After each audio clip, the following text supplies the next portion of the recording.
La ville de Kisangani peut espérer avoir de l'électricité dans les tout prochains jours après près de 4 mois plongés dans le noir. C'est le résultat du plaidoyer mené par la première dame de la République dans cette partie du pays.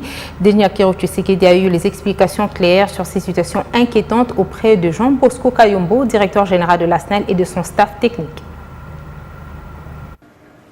Cela fait environ 4 mois que les Boyomé n'ont plus jamais vu une lampe s'allumer dans leur maison. Deux pannes simultanées des turbines à la centrale de la Tchopo ont totalement plongé la ville de Kisangani dans le noir. Une situation qui ne préoccupe pas que les habitants de cette grande ville, mais aussi la première dame de la République qui y séjourne depuis 24 heures. Déterminée à en savoir davantage sur ce problème et sur base des explications verbales reçues des autorités de la Société nationale d'électricité, l'épouse du chef de l'État a bousculé son agenda pour voir à quoi ressemble présentement cette centrale. Des termes techniques au plus simples, Denis Akero Tshisekedi tente de comprendre les explications lui fournies par le directeur général de la SNEL ainsi que les techniciens à pied d'œuvre. Il y a une autre pièce d'étanchéité au niveau de la turbine. Ça a été aussi au même moment commandé en Afrique du Sud. C'est ces pièces dont nous sommes en train d'attendre. Et ça fait 4 mois. Pardon? Ça fait 4 mois que ça dure. Oui, ça fait. C'est depuis le 20 août. Portant la détresse de ses frères Boyomé, la première dame de la République a quitté le site avec des assurances.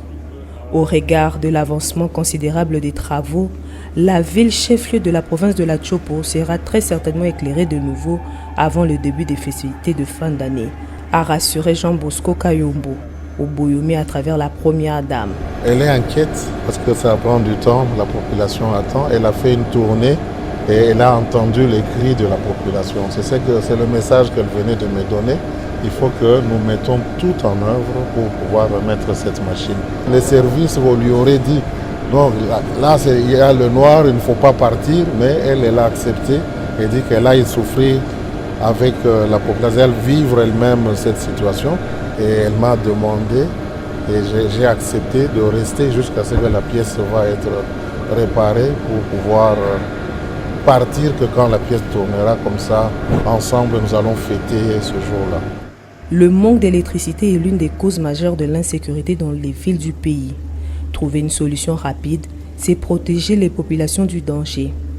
La première dame de la République n'a pas omis de le rappeler aux autorités de la SNEL.